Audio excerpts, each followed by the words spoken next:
First of all, thank you for having me. Really honored to be here, so I really appreciate it. A couple things. I don't work for the Scleroderma Society or Foundation. I'm a big fan of it, but I work for Loyola Medical Center. I'm a dentist there, so my practice is a little different than what you might see in Naperville or Oak Brook or Evanston or downtown, and the fact that our clinic looks just like a regular dental clinic, except it's in a big hospital. So it's kind of cool.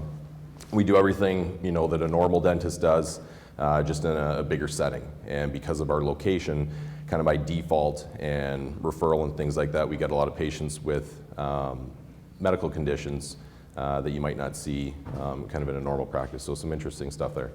I'm not a specialist.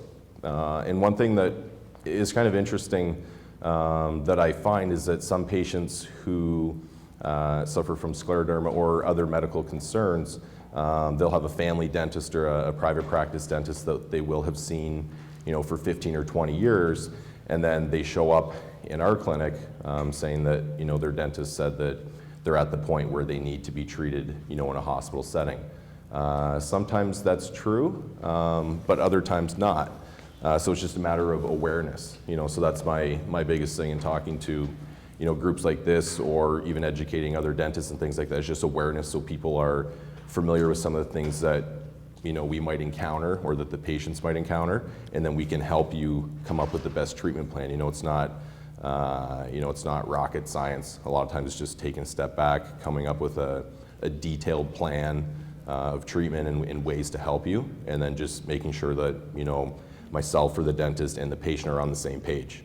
We can kind of talk and help each other out. So that's the main thing for me. My overview, like I said, I'm going to kind of skip that first point. I won't go through any of the systemic stuff. Jump right into the major findings, kind of narrowed down to 10. We'll get into what your dentist can do to help you, and then what you can do to help your dentist. A couple little tricks and neat little things you can do to help with different things. And then we'll do a quick recap and questions. And here's kind of my top 10. Facial mucosal telangiectasia, dysphasia, limited opening, xerostomia, lip retraction, increased risk of perio disease and decay or cavities, widening of the PDL, tongue fibrosis, mandibular bone resorption, and trigeminal neuralgia. A couple of these things, namely widening of the PDL and then mandibular bone resorption, are not really things that patients will notice, but more that your dentist or healthcare provider might point out to you. And so if we do x-rays, patients won't know that their periodontal ligament is wider than normal. But your dentist might point that out to you when they're reviewing the x-rays with you. So kind of just a heads up to patients, and also the mandibular bone resorption. If your dentist or oral surgeon or somebody's reviewing imaging or radiographs with you, it's something where if they point it out to you, oh yeah, I know about that. Someone's pointed that out to me before, and some of the issues that you might encounter because of that. As far as the facial and mucosal telangiectasia, just small dilated blood vessels near the surface of the skin or the mucosa, sometimes seen throughout the body. Usually I only see kind of from the clavicle or collarbone up, because that's kind of the area that I focus on. Biggest areas that we see insides of the cheeks and the tongue and the roof of the mouth. If I notice these significantly or in an area of concern or that we want to keep an eye on, again, take a photo of it just for monitoring purposes. So we'll keep an eye on size, shape, and change of color. Just like any other lesion that we see on the skin anywhere, or especially in the mouth, the tongue, floor of mouth, anything like that. Just looking for changes and anything that's kind of abnormal. This is a little bit extreme or a little bit advanced, and this is extraorally, so outside the mouth, right around the mouth and lip areas. We want to make sure that those aren't changing significantly, growing, if they need to be removed. The nice thing about where I work, literally ENT, plastic surgery, and oral surgery is within a football's throw. So if I see something a little out of the ordinary that might be beyond my scope, I can send patients there, literally in 5 minutes, make a quick phone call. So this one here is a little bit blurry, that kind of hard and soft palate junction. Again, it's foggy here, but this little thing here is the uvula, that little dangly thing. We see them in that area consistently. So again, take some pictures, just make sure that they're not changing in size and shape, things like that. Dysphasia, fancy word for difficulty swallowing. So there's a couple different reasons why patients with scleroderma might have difficulty swallowing, and dysphagia is one of them. It's just atrophy of the muscles of the esophagus. Not really something that I can see, but more that I'll get in the patient interview. And so they'll tell me about that, and then we'll talk about different reasons why they might have difficulty swallowing. One of the biggest ones here is limited mouth opening. A lot of times patients will be sent to me because their family dentist told them they were to the point where they can no longer treat them. And a lot of times it's because of the limited mouth opening. There's things that I can do or that you can do to help yourself to try and either slow down the progression or deal with that and try and kind of keep you at the level that you're at, because once we get past a certain point, it can be difficult to get to the back areas. And some people in the room might even be finding that right now with, toothbrush, floss, things like that. It's hard to get to those back areas. I have really big hands, and we have our drills and our instruments and things like that. So trying for me to hold the drill with my big hands and work on a tiny tooth on a young woman who's 120 pounds and has a really tiny mouth with a limited mouth opening is sometimes literally impossible. So that's one of the earliest things at every single exam that I do. I always measure the opening, either just with an old school ruler, or we have dental instruments that we can use that have little kind of notches on them to make measurements. Always document that and just make sure that maximum opening is not getting smaller. If it is, we just want to talk about things we can do to help it, or hopefully kind of slow that down. And on a healthy patient with no jaw issues, normal range of motion, 35 to 40 millimeters is kind of the normal kind of textbook opening. Xerostomia, so fancy word for dry mouth. A lot of it is related to medications, and a lot of times in patients with autoimmune disorders we see because of destruction of the salivary gland. So your body is just not producing the saliva necessary. Saliva does a great job. It's naturally produced by the body and does a great job to regulate a bunch of different things. From my standpoint, from a dental or oral health standpoint, it's the #1 best fighter of cavities. So the saliva does a good job of neutralizing kind of the good and bad bacteria, that normal flora in the mouth. Also, it washes away things on the surface of the teeth, helps neutralize the pH. And that's when we see cavities, whenever there's a change in the pH in the mouth, and the saliva is the one that regulates that. So no saliva equals an increased risk of cavities, or a greater risk of cavities, okay? It also affects the ability to eat, speak, and chew.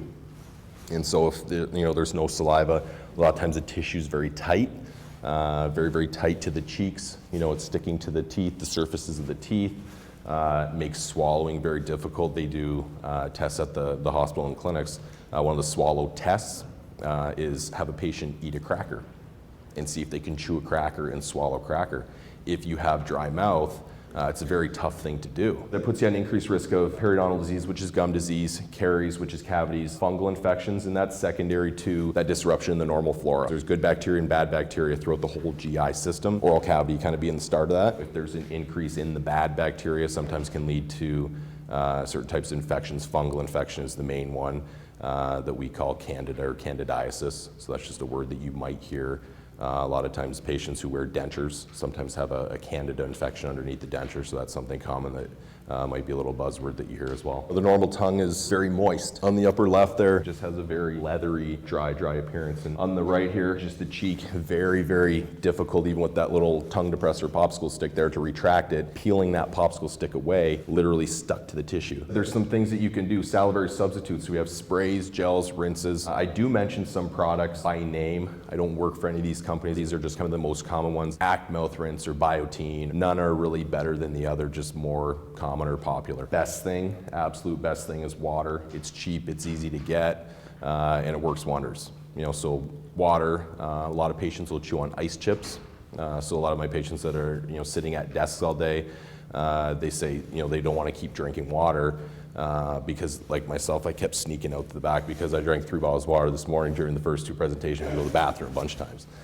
So if they're sitting at their desk all day, then they have to run to the bathroom all day. So ice chips, ice cubes, again, stimulate a little bit. It's like a lozenge. Stimulate that a little bit, and again, easy to get. You can go to the freezer. You have it built into your fridge, and just snack on ice chips, and just kind of keeps everything moist. We do have some medications. Pilocarpine is the main one used a lot in patients with Sjogren's, patients that are going chemotherapy, and head and neck radiation. At my place of work, we have a very active cancer center. We deal with a lot of patients kind of from the head up. So patients that have had surgery or radiation to, anywhere kind of collarbone up, causes destruction to the salivary glands. Okay, so patients will come in with severe dry mouth. So this is something that we see dozens of times a week. Like we talked about, here's the gum, again with xylitol. Now a lot of gums contain xylitol. It's a naturally occurring substance. It's an anti-cavity thing. So you're kind of, killing two birds with one stone. You get the gum, which is going to stimulate the saliva, and you're getting xylitol, which is going to help fight cavities. Prevent 5000 is a toothpaste that you need to get a prescription for. Any patients of mine who have dry mouth, even if it's because of medications, they're completely 100% healthy otherwise, but they suffer from dry mouth or they have really bad allergies. So there's a 3-week period every year where they pop Claritin. I'll give them some Prevident and they can brush with that.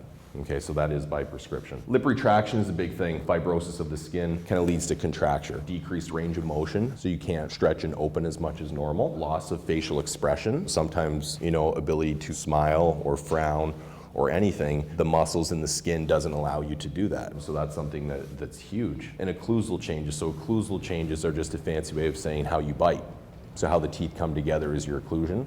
So when patients bite, if that retraction is very severe and things are very tight, sometimes it can shift things a little bit. And so patients will say, my teeth don't come together the way they used to. Or, things are shifting around a little bit, and it's all caused by that contracture and tightening of the skin and the muscles, usually seen initially at the commissures, which are the corners of the mouth. And this is kind of the textbook appearance of that. And commissures, again, kind of starts here, right at the corners of the mouth, and then just kind of works its way out. That's a great question. So I don't know if everybody heard it. She asked if that is what causes the sores at the corner of the mouth, and if there's things you can do to help it, right? Couple things to that. So it can lead to the thing, it's kind of hand in hand with things being very dry. And so sometimes those sores can be caused by different things. One, it can just be incredibly dry skin that kind of cracks. Other times it can be a small fungal infection. And so we need to kind of decide or have your dentist or physician help you diagnose what that is. If it's a fungal infection, if it's just dry, you can put Vaseline or constantly apply chapstick and things like that to help out with that. If it's just strictly something being dry, if it is indeed fungal, putting Vaseline and chapstick on there is not a good thing. So there's special creams and ointments we can give you that you just rub it on just like you would normal Vaseline or chapstick to help with that.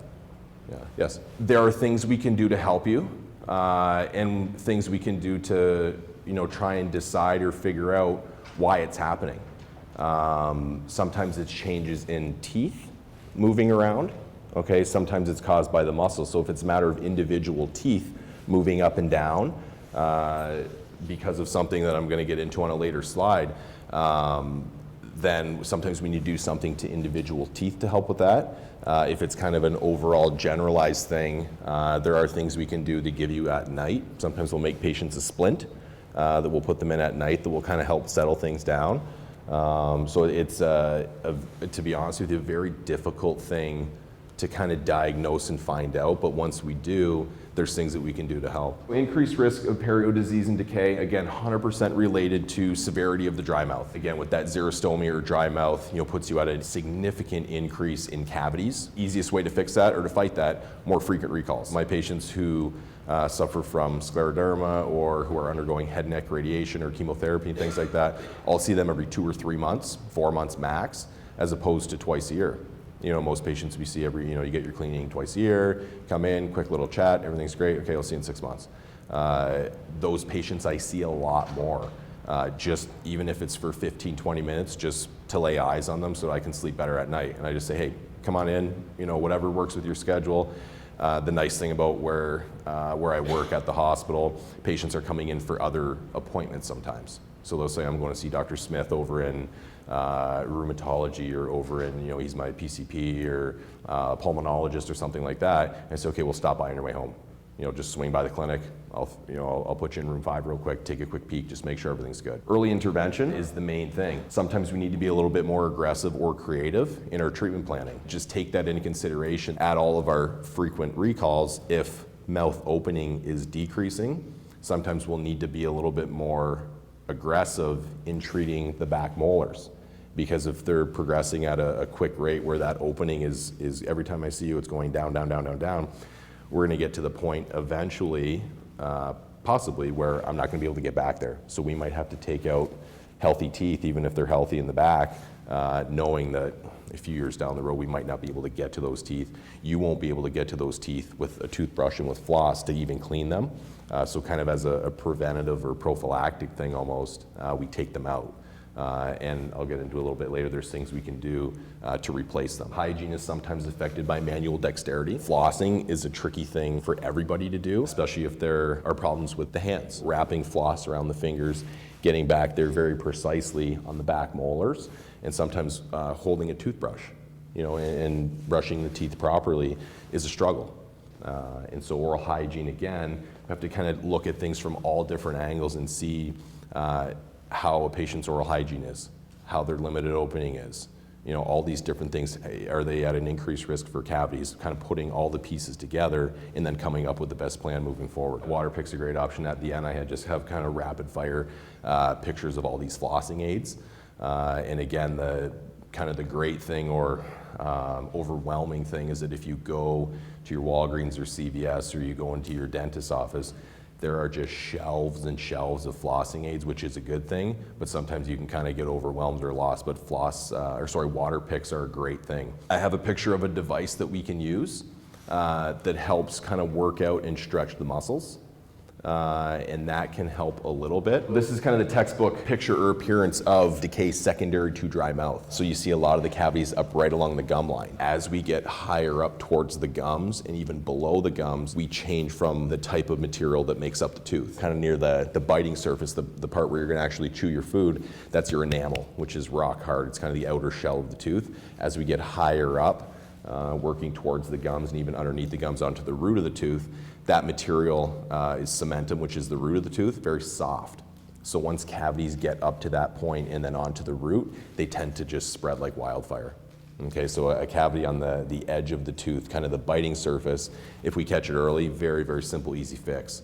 If it gets onto the root surface, very difficult to treat, and sometimes it progresses very quickly. Gingival hyperplasia is a huge thing that we see. Most of the time secondary to medications. Calcium channel blockers is the main one, and a lot of patients are on that, so that's something that we see often. A lot of times too, it can look worse because of oral hygiene. So if the gums are already inflamed and the tissue's kind of overgrown, like we see here and here, if on top of that oral hygiene is not ideal, it kind of just adds to it and magnifies that even more. Sometimes, usually, the gingival hyperplasia is just around the teeth, but can be on the palate a little bit as well. Sometimes that can be a combination that we see on the roof of the mouth, more so of a fungal infection. Widening of the PDL, nothing that will really jump out at you. The only reason you'll know is if your dentist points it out to you. The PDL is just like a cushion right around the tooth. Should be nice and tight, so you can see the difference on this tooth here, very tight to the tooth, and in this area, kind of widening and separation. If that's very severe, the teeth can become mobile. So you might notice increased mobility in teeth because of that, and it's a very, very common finding almost all the time in patients who are a little bit older with scleroderma. Tongue fibrosis, again, similar to the retraction and things like that, but related to the tongue. This becomes an issue when you're having dental treatment done. If we're working on the lower teeth, myself and my assistant need to keep your tongue out of the way. And if that tongue is very fibrous and kind of that leathery, kind of tough material, or consistency, it's very tough for us to move the tongue to the side. So just a challenge from our standpoint, more so than yours. Mandibular bone resorption, again, exactly like the PDL, something that you wouldn't really notice, but if we take a panoramic image, we do notice that. And again, that's just from that fibrosis of the muscles, and where they attach to the mandible, there's different attachment points, and at those areas, we see resorption of the bone, okay? And that's just from that constant force right in those areas. We see it a lot at the angle of the mandible, so muscles attach in this area, and instead of being kind of nice and rounded, it's very distinct. Trigeminal neuralgia, again, we could have a whole day talk just on this topic. A lot of times the cause is idiopathic, meaning cause is unknown, but sometimes there's inflammatory causes by systemic diseases like MS and sarcoidosis and lupus and scleroderma, things like that. The one thing we have to be very careful of with diagnosing and treating is that it is a true case of trigeminal neuralgia. And so a lot of times that means ruling out a lot of things ahead of time and consultation with a lot of different specialists, so neurologists, sometimes an oral surgeon, things like that, to try and pinpoint exactly what's going on. What your dentist can do to help you: frequent recalls like we mentioned, aggressive and creative treatment planning, just giving patients a lot of different options. And from my standpoint, making sure that my staff knows all about a condition, whether it's scleroderma or somebody undergoing head and neck irradiation or anything. My front desk, my assistants, my hygienists need to be aware so that we can treat you in the best way. So that's my job. That has nothing to do with you, but me letting my staff know, anybody who's going to be involved in your care, little kind of extras and things we might need to do to make your day comfortable, they need to be aware of that. An ability to consult with appropriate medical experts. I'm a big use my specialist kind of person, so kind of a multidisciplinary approach to treatment, get everybody involved, and we have to be in communication. What you can do to help your dentist, fight the dry mouth. That's the biggest thing. Water, lozenges, sugar-free gum, all those things, and extreme detail and consistency with oral hygiene and recalls. Healthy lifestyle practices goes without saying, and then compliance with any extras that we give you at home. Implant dentistry, again, gives us a lot of different options if we need to replace missing teeth. Ways to improve maximum opening, tongue depressors or popsicle sticks. You stack them up, they're easy and they're cheap. And you just add tongue depressors each time to increase that opening. The Therabite is something I'll mention real quick. You have to have a prescription by your doctor or dentist for this. You push on it with your hands and it has a little bite fork. Helps you increase that range of motion. Thank you very much. Sorry I rambled a little bit.